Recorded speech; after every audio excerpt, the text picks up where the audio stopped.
O Corinthians fez o penúltimo treino de olho na partida deste domingo às 7h30 da noite contra o Internacional na Arena. E para começar a sexta-feira no CT Joaquim Grava, o técnico Dorival Júnior passou um vídeo com instruções táticas para a equipe.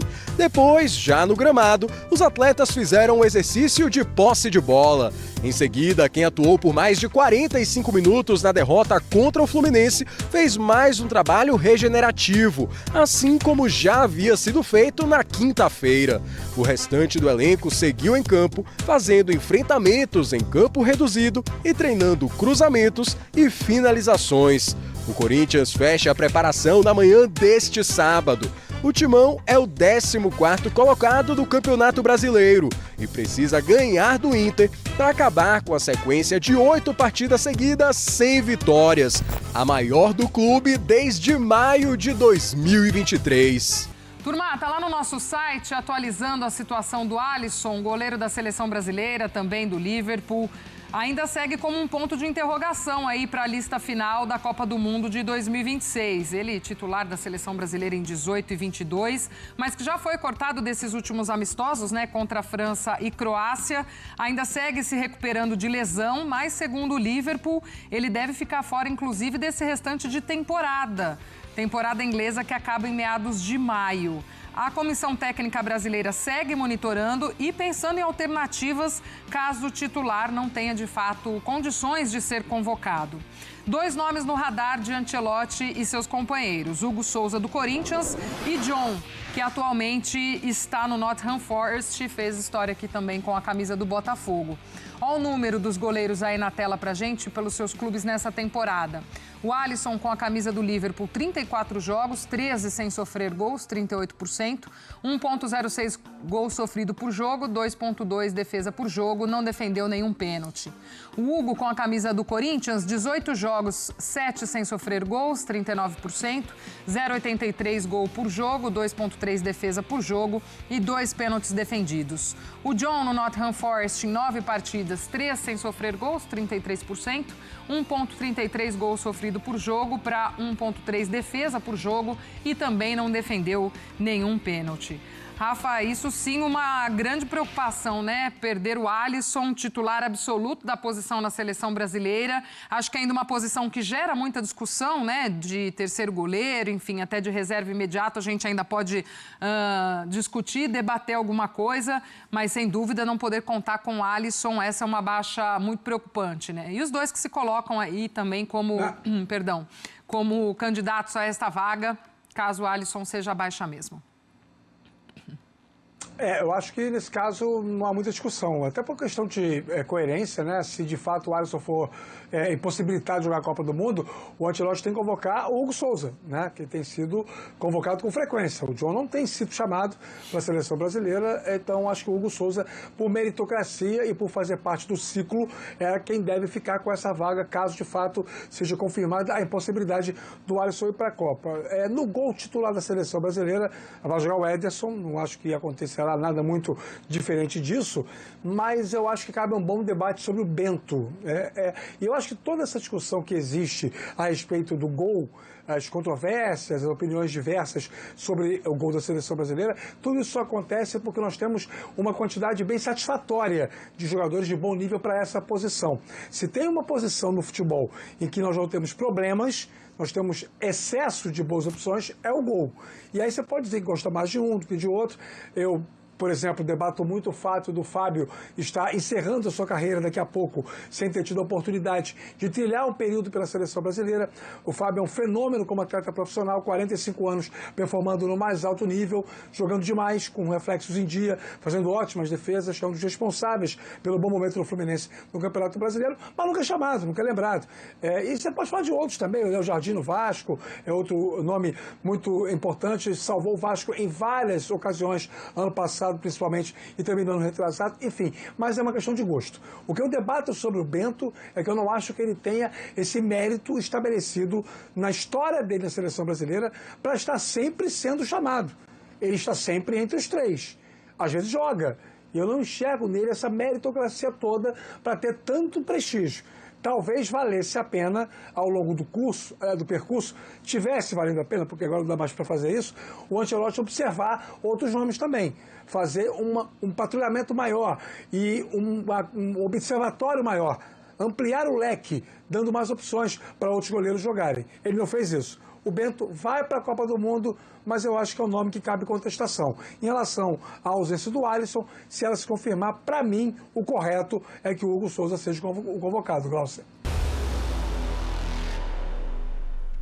Alô Brasil, lá pra você que é fã de esportes, vem aí a fase de grupos da Conmebol Libertadores 2026. Rumo à glória eterna, rumo a Montevidéu, a decisão desse ano. Leonardo Bertozzi, dessa vez com 6 brasileiros. É isso, Alex. Tudo bem? Fã de esportes? Vamos rumo a Montevidéu. Estávamos em Lima outro dia, onde o Flamengo se consagrou. E agora a final é no Uruguai, são 6 brasileiros. E as eliminações de Botafogo e Bahia mostram que a Libertadores, apesar da hegemonia brasileira, ela tem obstáculos perigosos e tem que respeitar tudo que vem pelo caminho. Vamos aos grupos na tela para você. Começamos com o grupo A. O Flamengo tem o Estudiantes de La Plata e tem o Cusco. A estreia do Flamengo será contra o Cusco. No grupo B, não temos brasileiros. Grupo C, o Fluminense estreia fora de casa com o Deportivo Laguardia. Grupo D, Boca e Cruzeiro. Olha só o que vem aí, o Cruzeiro estreia contra o Barcelona de Guayaquil, dureza. Só time de massa nesse grupo, é o Cruzeiro de volta, primeira participação desde 2019, só jogo pesado nessa chave. E no Flamengo? Essa altitude do Cusco é pesada. E o Estudiantes, vamos lembrar? Pênaltis na temporada passada, foi um confronto duríssimo também. Agora, o outro lado da chave, no grupo E, o Peñarol, Corinthians, Santa Fé e Platense. O Corinthians estreia contra o Platense dia 9. Você vai ver na ESPN e também no Disney Plus Premium. No grupo F, o Palmeiras estreia contra o Júnior em Barranquilla na quarta-feira, dia 8. ESPN, Disney Plus Premium. E no grupo G, o Mirassol pegou só pedreira. É o que a gente falaria de batismo de fogo, né? Você já estreia em casa contra o campeão sul-americano, o Lanús, e vai ter 2 viagens para altitude. A LDU, semifinalista da última temporada, e o Always Red a mais de 4.000 metros de altitude em El Alto, na Bolívia. O Palmeiras, na dúvida, Cerro Porteño. Cerro Porteño, Júnior, Sporting Cristal, velhos conhecidos. O Palmeiras é o favorito do grupo. E o Corinthians, acho que pegou uma chave acessível. Platense é estreante, eu acho que não vai ter muita dificuldade. Peñarol e Santa Fé são adversários que o Corinthians tem condição de vencer. Mesmo com esse desfalque do Memphis aí no começo, eu acho que o Corinthians tem condição de ser o primeiro nesse grupo. Olhando para o começo de temporada, será que mais uma vez teremos uma hegemonia brasileira? Cara, Alex, a gente sabe que os brasileiros hoje têm elencos fortes, eles têm condição de, no meio do ano, se precisar ainda intervir no mercado para buscar jogadores. O Flamengo mesmo, ano passado, quando precisou no meio do ano, buscou o Jorginho. Buscou um cara com o currículo e com a importância que ele tem e conseguiu trazer. Então, a gente sabe que o futebol brasileiro hoje tem essa hegemonia. Agora, ninguém vai ficar parado. A gente tem, por exemplo, o Boca. Se o River tá fora, o Boca tá olhando e falando, de repente é o meu ano. Ano passado o Boca ficou fora até da fase de grupos, mas por que não o Boca ser esse ano o grande rival dos brasileiros? Vamos ver. Dia 7 de abril, vem aí a fase de grupos da Libertadores da América. Até lá!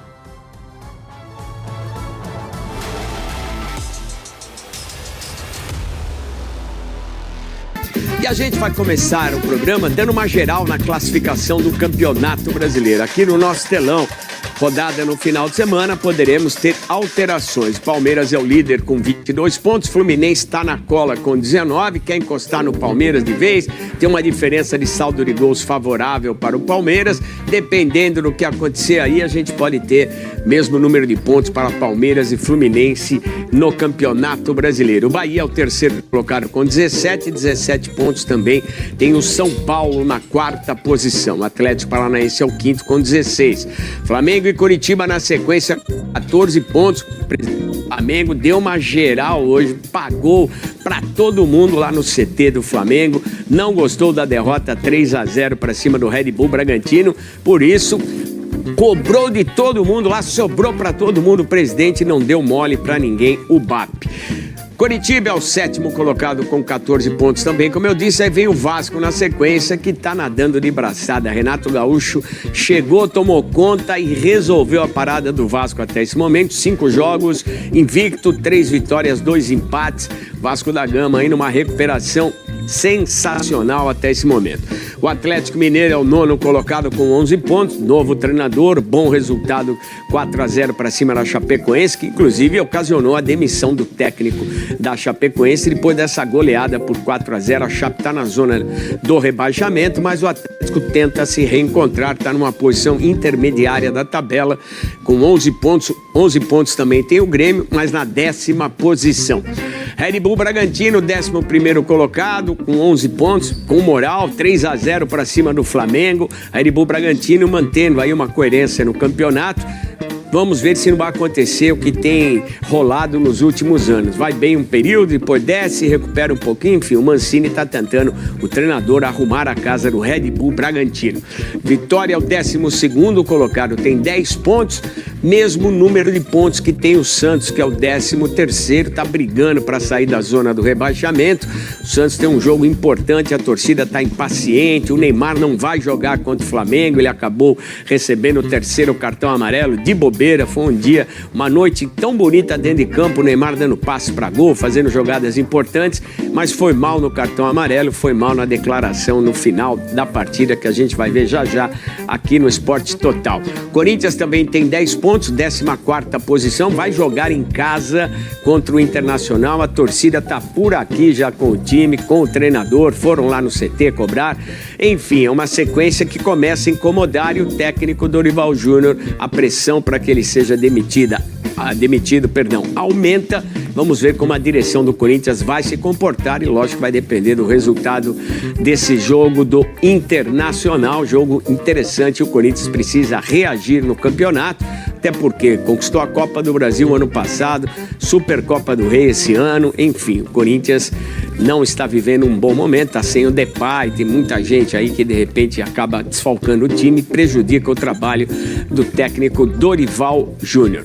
Internacional vai ser o adversário do Corinthians, antes tem o Botafogo, os dois com 9 pontos, mas o Botafogo aí é o 15º colocado, outro time aí que vive uma incerteza muito grande, principalmente no que diz respeito ao administrador da sua SAF. O clube social está brigando com o Textor, os sócios do Textor na empresa estão brigando com ele, enfim, o time está aí resolvendo a parada de treinador. É uma situação delicada do Botafogo, que há 2 anos atrás encantou a torcida, ganhando a Libertadores, ganhando também o Campeonato Brasileiro. O ano passado não foi bem, esse ano não começa bem da mesma maneira. Aí vem a zona da degola. O Cruzeiro estreou o treinador, venceu o jogo e a expectativa foi a sua primeira vitória no campeonato, é que consiga decolar a partir da chegada do Arthur Jorge. Tem um bom time, bons jogadores, dinheiro não falta, salário não está atrasado, reforços podem pintar, enfim, o Cruzeiro não é com o time que tem, com o investimento feito para estar nessa situação no Campeonato Brasileiro,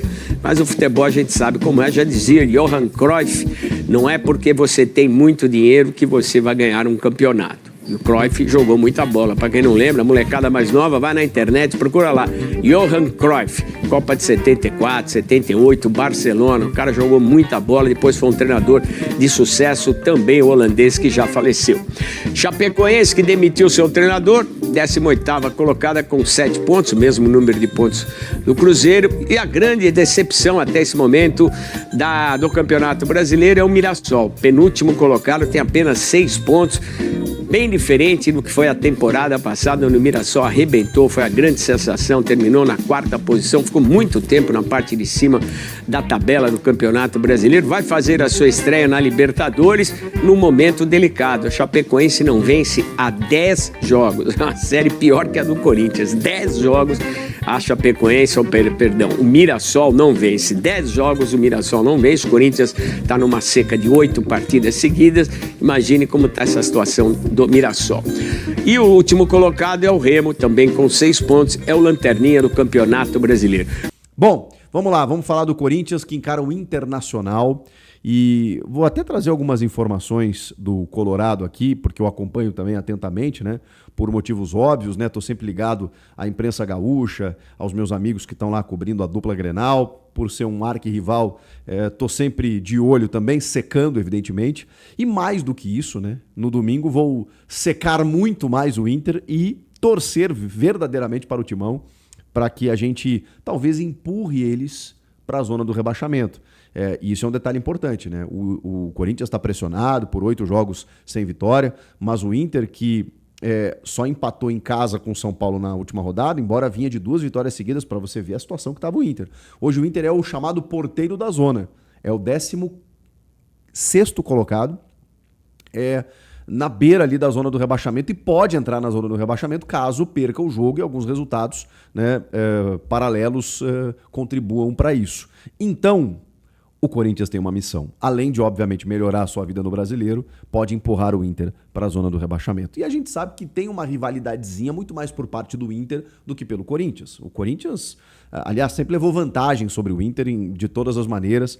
O Inter sempre reclama da arbitragem, de alguns momentos específicos, né? 2005, 2009 Copa do Brasil, enfim, vários momentos recentes. Tem a história do DVD, que é sempre uma corneta dos corintianos para os colorados, e os colorados, assim, detestam encarar o Corinthians. Isso eu posso dizer de carteirinha para vocês. Inclusive, se você perguntar para qualquer torcedor do Inter, ele vai dizer: o Grêmio é rival, o Corinthians é inimigo. É dessa maneira que eles encaram um jogo contra o Corinthians. E assim, vamos lá, né? O Corinthians precisa dar uma resposta para a sua torcida, para esse momento, para tudo que está acontecendo. E para isso tem reforços importantes, né? O Hugo Souza, reforçaço, né? Goleiro titular. Embora o Cauê, cara, tenha ido bem lá no Rio de Janeiro contra o Fluminense, é que ninguém foi bem, né? Tomou 3 gols, mas ele evitou até o pior. Eu gostei da atuação dele, estreia, menino jovem, então daqui a pouco, né, pode ter outras oportunidades, já que o Corinthians tentou contratar um goleiro reserva para o Hugo e até agora não conseguiu. Mas o Hugo, a gente sabe, titularíssimo, a importância dele, a liderança, ele é um cara que se firmou demais, até pela representatividade, né? Impõe mais respeito você ter o Hugo Souza no gol. E, cara, ele ainda está brigando por uma vaga na Copa.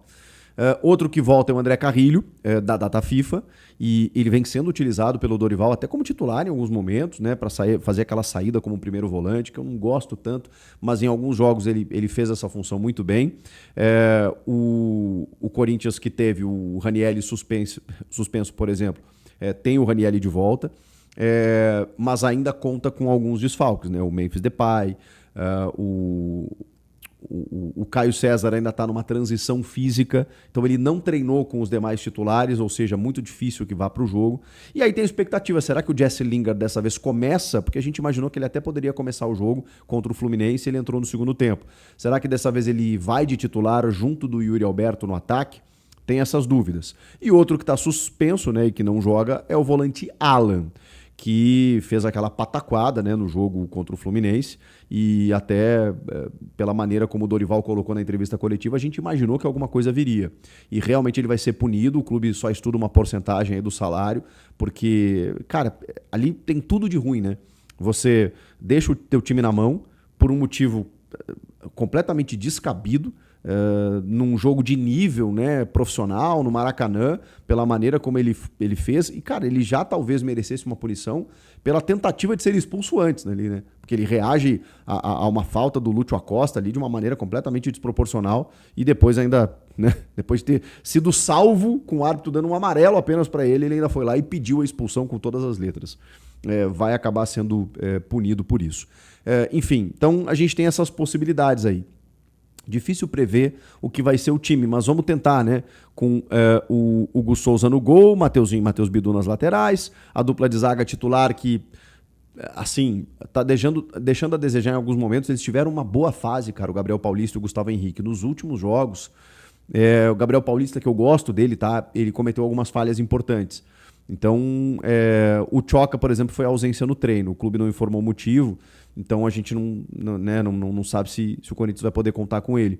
Mas em tese a dupla titular é o Gabriel Paulista e o Gustavo Henrique. A questão é que ele não vem bem, né? Especialmente o Gabriel Paulista. Mas enfim, essa é a dupla titular. Do meio campo, né, você tem o Ranieri, o Matheus Pereira, você tem o André, você tem o Breno Bidon, você tem o Carrilho. Então como é que o Dorival vai colocar esse time aí? Provavelmente, ele tem deixado o Matheus Pereira para o segundo tempo, né? Então, Ranieri, Carrilho, André, Bidon. Imagino que seja isso. Garro no segundo tempo. O Garro não foi bem lá no Rio de Janeiro, como não vem indo bem. Quando ele entra no segundo tempo, até por uma baixa intensidade que o Garro tem, que está, ele consegue ser mais assertivo nos movimentos, né? Ele tem uma bola parada, ele tem um chute a média distância, ele participa mais do jogo, entra num momento ali, faltando 15, 20 minutos para terminar. Eu acho que talvez essa seja a estratégia mais interessante para o Garro. E o ataque talvez do Lingard com o Yuri Alberto.